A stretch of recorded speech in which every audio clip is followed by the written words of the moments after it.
Oh, look at these gorgeous flowers. Oh my goodness. Hi, I'm Ginny Rosencrantz with the University of Maryland Extension, and it's May. May is the time that most of the flower frost is done, and we can go ahead and plant our annuals. You can plant annuals like this beautiful monochromatic color zone of all the yellows and whites, with the Gerber daisies and marigolds and these little petunias, or you can go ahead and have contrasting colors like using the blue of this awesome ageratum against this bright orange zinnia. I mean, wow, the colors. So join me today. We're going to go walking through the greenhouses. We'll look individual plants. We'll check out what they need, full sun or shade, what type of soil they need, what type of water they need. We'll show you what to look for. So join me for Delmarva Gardens coming up next right here on Pack 14.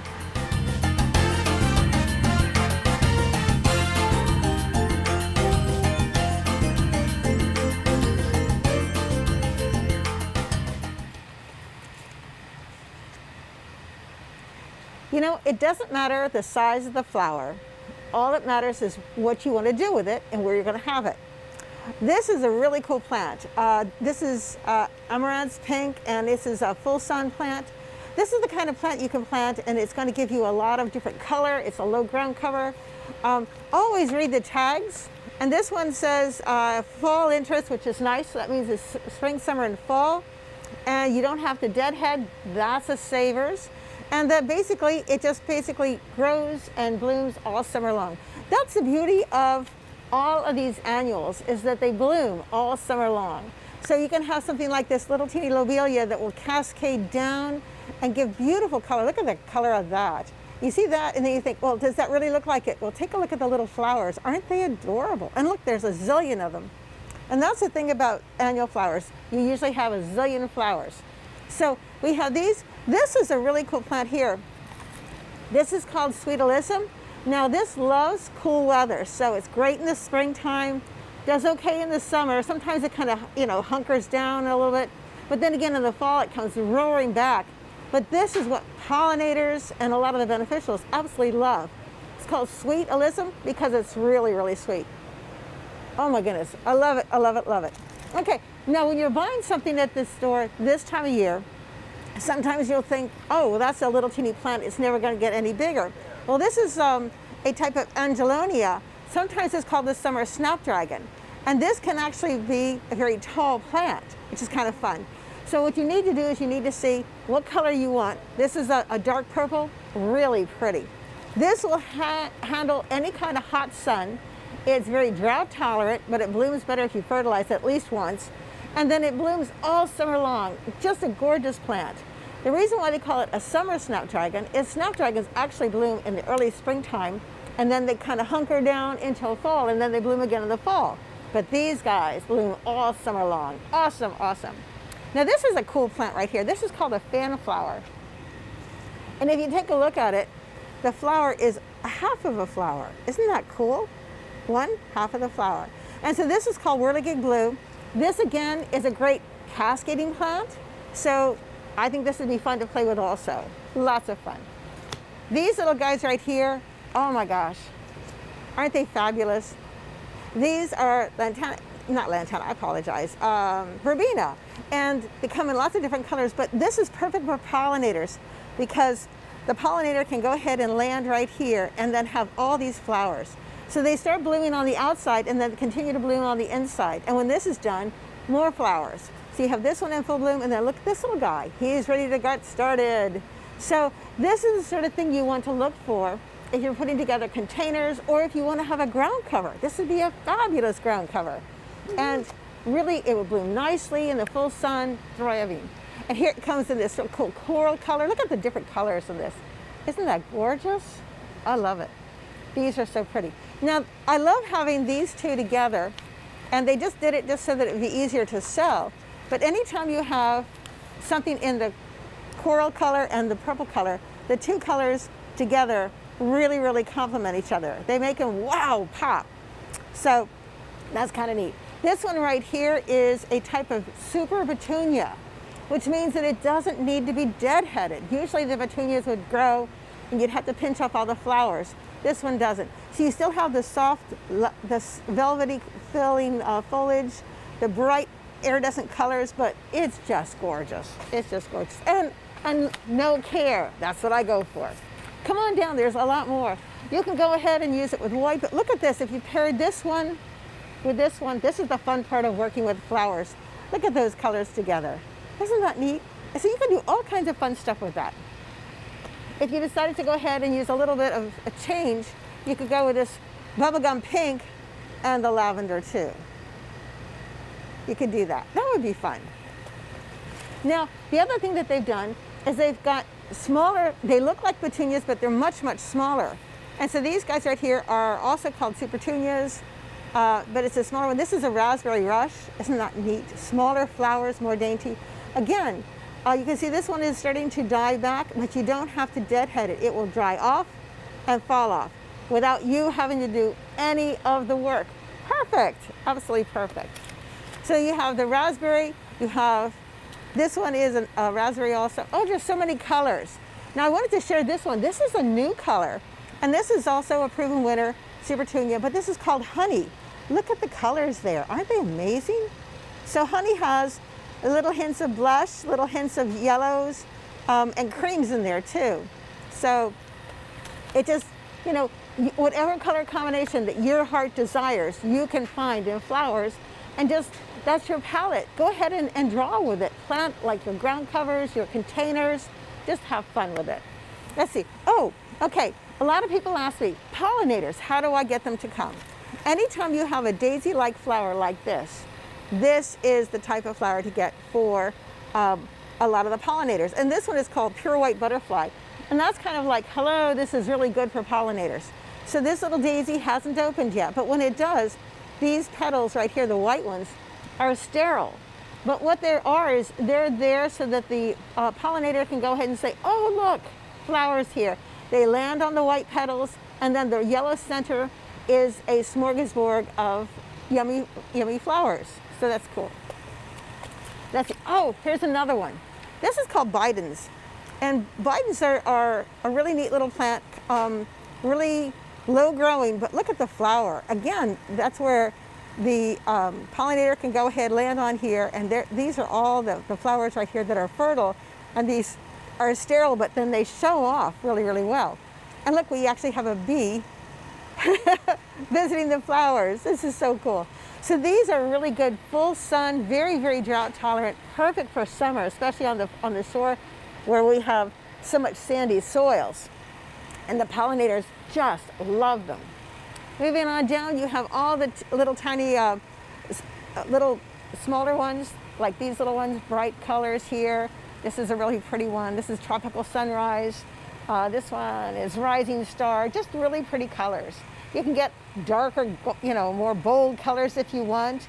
You can get into the red and the black. These are kind of cool too. These again are all the super bells. Super bells are smaller petunias type flowers, but they're also cascaders, so that's really nice to work with. They come down over here into the purple colors. These are light purple with a darker purple center, and then the bright yellow throat. This is great for like hummingbirds and butterflies. They will just flock to this. And then they even have the yellow colors. Now this is what's really nice, is when somebody can go ahead and put together a hanging basket with everything that you need. These are lantanas, and what again is a perfect place for the butterflies to land. Whenever I plant lantanas, I always have flocks of hummingbirds. This is really pretty. This is a white one, white with yellow. And look at this one. It's kind of like got pinks on the outside and coral on the inside. So it's a very different kind of one. I just love the color combination. And then you come over to this one, and instead it has the orange on the outside and the yellow on the inside.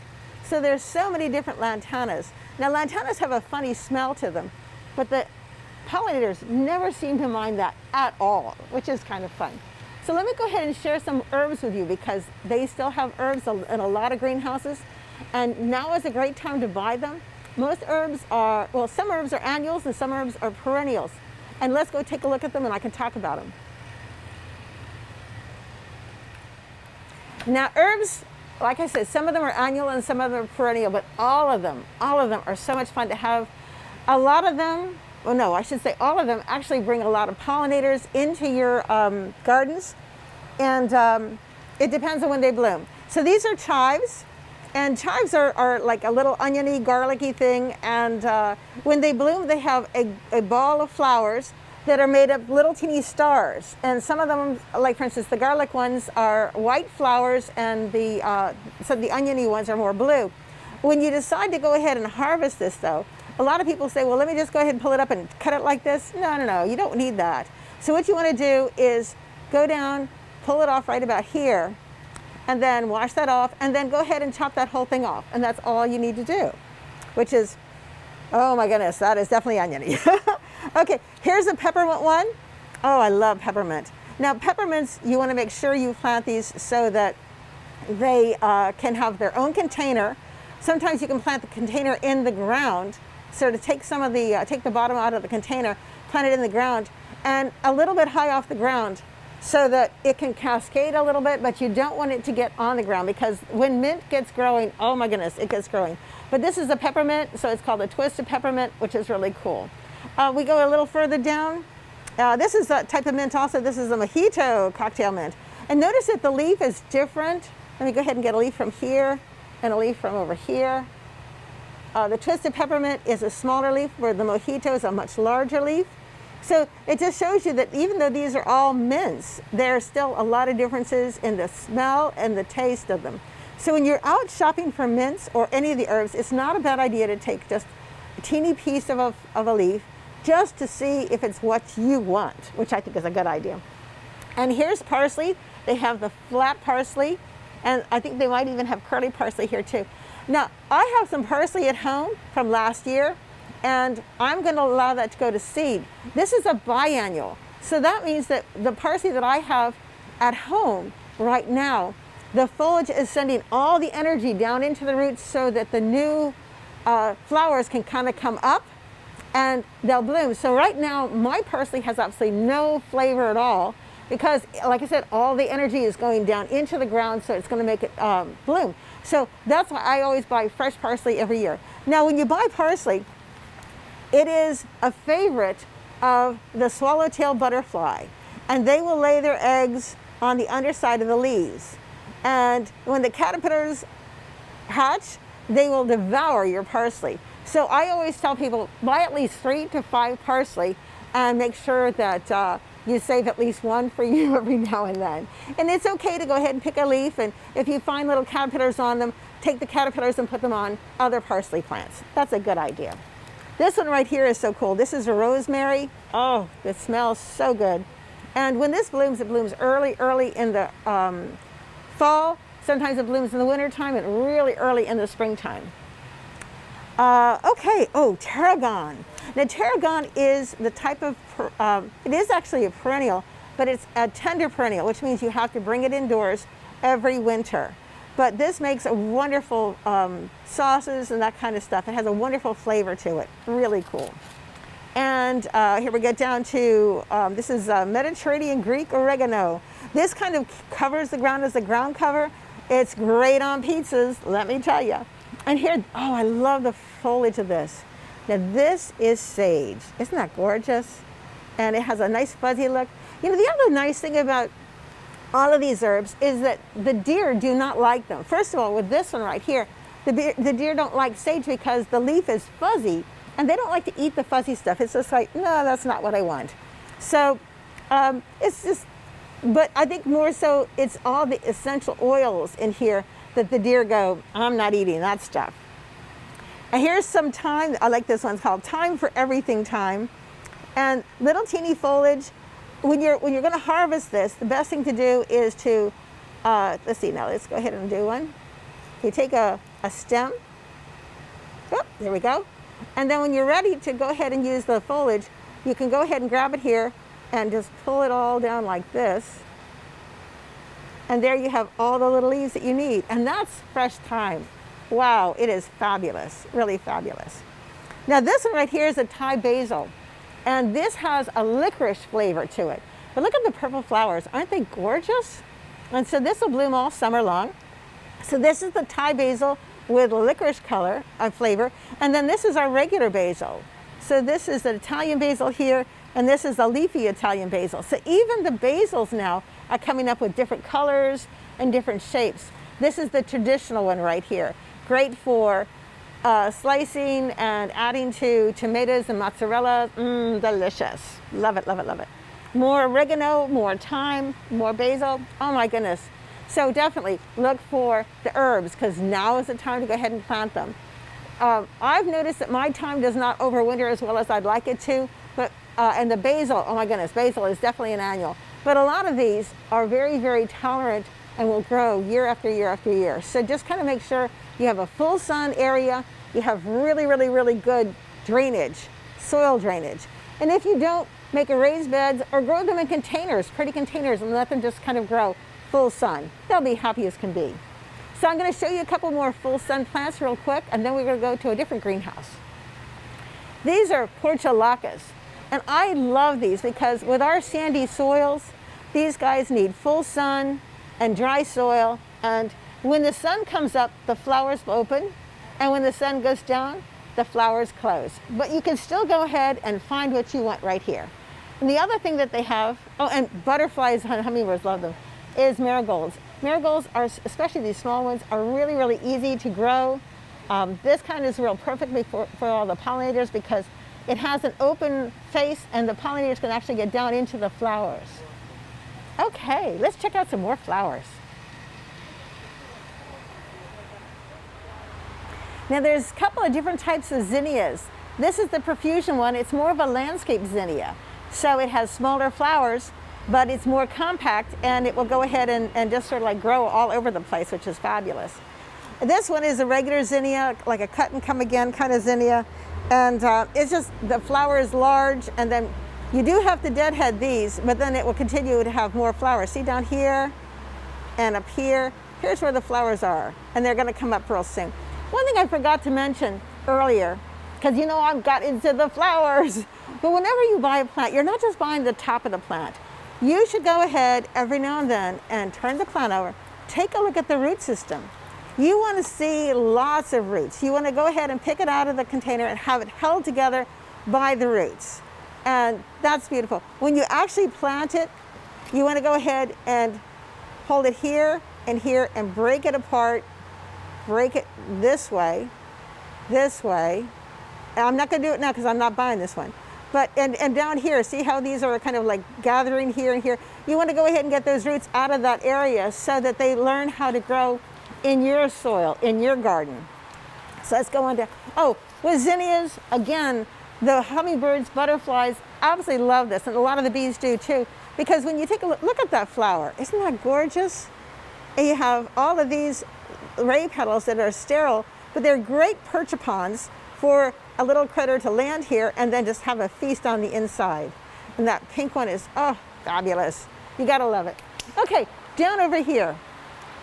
Geraniums are like the best things to plant in the early springtime. And these are very, very salt tolerant. So if you have like an area where you're on the beach or something like that, get yourself some geraniums. They can handle hot and dry. They can handle the salt air. The colors are spectacular. Look at these guys. They're glowing. They are absolutely glowing. Now, they do have a tendency to slow down in their blooms a little bit in the middle of the heat of summertime. But if you can deadhead them, and then they'll start to bloom again later on in the fall too. But they're fabulous, and they're so sturdy. I love them. Down here, here's a type of marigold. Now, they have little marigolds I showed you earlier. These guys right here are the French marigolds. So the flower is much larger, but these guys get to be about 12 to 14 inches tall. These are massive. So they come in bright yellow and this bright orange. And again, you want to go to the center where all the little, again, the good stuff is for these guys. This is a really cool plant. These are a type of daisy that blooms a lot. This is called a Gerber daisy, and the colors are spectacular. You have this bright red. Isn't that amazing? This really, really pretty yellow. Then they have pinks. Look at those pinks. Aren't they spectacular? And a soft orange. It just, oh my gosh, the colors are fabulous. So they don't have anything like in blues or purples, but all the hot colors they definitely have. And these love full sun. So this is a perfect one to have for a full sun garden. And these guys will bloom for a long, long time. So that's absolutely spectacular.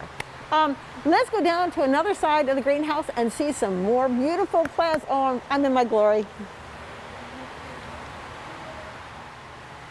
Oh, petunias. Oh my goodness. These are the flowers of summer in so many ways.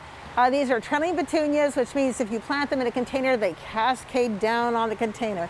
If you plant them in the ground, they flow over the ground as a ground cover. One of the things you need to do though, whenever you're picking out a plant, whether it's one that you know before, you want to go ahead and take out at least one or two of these and read them. Okay, this is a new variety. It's a proven winter variety. That's breeding stock that they have that they've really worked with to make sure that it does very well. And this one is called Superfina Heavenly Blue, so that means that it's a really good blue color. Tells you right away full sun. It gives you the height, 5 to 7 inches tall. But there's a lot of other stuff on the back. So you turn it over, and once again it tells you the habit. This is a trailing petunia. It blooms from now until frost. This one actually can handle the cold. So a lot of times in the early spring times, the growers will actually put this outside, even in the snow, and it will actually survive. So it will go ahead in the fall until a couple of light frosts, and then it will finally die with a really hard frost. But a light frost, it'll continue to grow for you. The other thing is it tells you again the height, which is 5 to 7 inches, the spacing like 6 to 8 inches, what zone it is. Do you need to fertilize it? It says fertilize regularly for the best results. In other words, if you want it to flower, maybe on a weekly basis, give it a little bit of fertilizer, or you could use a slow release fertilizer like an Osmocote or something like that, that every time you water, it releases some fertilizer. How much water does it need? Average. Full sun, that's important. If you have an area that doesn't have full sun and it says full sun, you're not going to be happy because the plant's not going to be happy. So always read that. If you have a lot of shade, look for plants that thrive in the shade. If you have a lot of sun, look for plants that have a lot of sun. If you know, like for instance, the portulaca, that can handle a lot of sandy soil, dry soil. So you need to go ahead and water it for the first week or two really consistently, because all of these guys are water junkies. They've been watered every single day, and you have to kind of wean them off. But once those roots get into the ground and they get used to your soil, then you can go ahead and slow down on the water on some of them. And even this petunia, you can slow it down a little bit. But remember, this is not drought tolerant. The portulaca is very drought tolerant. So those are things to remember. Okay, this one also features, this is a landscape plant, which means it'll just thrive in the landscape, which is really good. You can use it as a ground cover. And I love the care, easy care. That's what you want to find. So let me put it right back in here. So let me show you some other things they have. Of course, they come in pink, but these are really cool. This is a really good little filler for containers. Light and airy. It just kind of gives you a little bit of color, but it also gives you that airy feeling. So if you're going to do a container, you're going to have something that's going to be tall, which is the thriller. You're going to have some things that are going to be nice in the outside, which are the fillers, and then the spillers would be like a petunia or something like that. But this one right here is more of something that's going to give you a little bit of airiness to it and lighten things up. So you could put this with something that's a little bit more bold. Choose a color that's complementary or contrasting to make it fun. And let's see, oh, Mexican heather plants. These are very heat and drought tolerant. These gorgeous little teeny purple flowers. This is something that absolutely loves the Eastern Shore. Perfect for the full sun. Okay, let's see, what do we have? Oh, come on down here. Now this is a plant that likes the shade. This is a type of coleus. Isn't that neat? There's the coleus name right there. Now this one is one of the Kong series, and that means it's got a very, very strong stem. Look at how strong that stem is, really, really big. And as soon as you plant this out and give it a little bit of space, it's just going to expand. So this gets pretty tall and pretty wide, but this likes to have shade, which is really nice. This is actually grown for the foliage, but it does still have flowers. Now, because this is flowering right now, I'm going to go ahead and pinch them off, because you really don't want to have the flowers here. You want it to think, oh, all I have to do now is give me beautiful foliage. So there we go. And by taking off the flowers, the plant will say, oh, okay, I'll give you more leaves. But look at the color of the leaves. Isn't that spectacular? Starts out with that magenta, and then it kind of gets to this really cool looking burnt burgundy color. Very beautiful. And then this one right here is, oh my gosh, look at the colors on this baby. Isn't that spectacular? What is it? This is a coleus also, and this is again in the Kong series. I'm not sure which one this is, but again, huge foliage, really strong stems. Look at the stem. That is a big stem. So it's able to go ahead and hold a very, very tall plant. So these are fabulous. Oh my goodness. Okay, let's go on down here a little bit. Now sometimes you'll find where the grower has gone ahead and put a couple of different things together. So here is an instant plant that will give you your red, your white, your blue. You can go ahead and put this either in a garden or into a larger container, and it will just go ahead and fill out the whole container, but it's already put together as a little grouping. So sometimes it's fun to buy those, especially if you're not sure what you want to plant. Over here, there's some more petunias that I have to share with you because, oh, you can't just have one petunia. So you can have the pinks, but look at this pink is kind of a pink with the little stripes to it. And this one has ruffles. Aren't they beautiful? So many different colors. And this one right next to it is kind of a pale pink with a darker pink stripes to it. Now this is what's important right here, these stripes. We look at it as how pretty it is, but that's again for the pollinators to say, oh, that's where the good stuff is. Okay, we have to take one more greenhouse because there's something else to see. Oh, I tell you. Okay, now this is the things that like the shade, and these actually like moist shade. So this is called the dragwing begonias. Take a look at the leaf. Isn't that fabulous? So it's shaped like a wing, and the flowers are spectacular. So it comes in red, and it comes in this really awesome pink. So you have these two different colors. The red's a soft red, and the pink's a soft pink. But they are absolutely beautiful, absolutely beautiful. They do need shade, and they do need moisture. And but if you give them the right amount of moisture and the right amount of shade, they get to be 2 feet high, 2 feet wide. They make a statement. If you have them in a container, they're spectacular in a container. They really, really are. Now, these are, like I say, dragwing begonias. They're kind of a cousin to the angelwing begonias that people have inside their house. These are summer only. They don't survive over the winter time. And I've tried to bring them in over the winter, and I'm sure that some people have been successful, but I haven't. But you know what? Hope springs eternal. Let me introduce you to some other begonias. They're right over here. These are the smaller begonias. These are the workhorses of the shade. And begonias come in a couple of different colors in terms of flowers. So this is what they call the red. This is the Olympic red, which is kind of fun. And this is a white, so again, a super Olympic white. And the white against the dark green is such a pretty color. And then this one is rose. They have rose instead of pink. Now you can see that sometimes you have to go ahead and fix the flowers, but these are pretty much self-deadheaders. What I wanted to share with you though, is see how this foliage right here is a nice solid green? They also have a different series that has more of a burgundy color leaf. And this one right here is called cocktail vodka. So it's burgundy cocktail vodka. And they have a whole series that have this color foliage, more of a darker color. And it's neat, especially if you have dappled shade, because it seems to thrive in dappled shade. The other thing that they have in this greenhouse, which is kind of fun, is the traditional spikes. And a lot of people like those when they plant them in the center as a thriller and then have other things down. They're so graceful and they're really, really nice. Oh my goodness. Oh, I just have to share one more thing. You know, I cannot stop. I have to share one more plant. So these are different types of petunias, but these are really eye-catching. So this is called the Queen of Hearts right here, and this is Amore. And I just love the bright stripes and the colors that just kind of grab your attention and say, wow, plant me. So, like I said, now that we're in May, for the most part, we don't have any more frost. So now is the time to go ahead and really seriously plant your garden.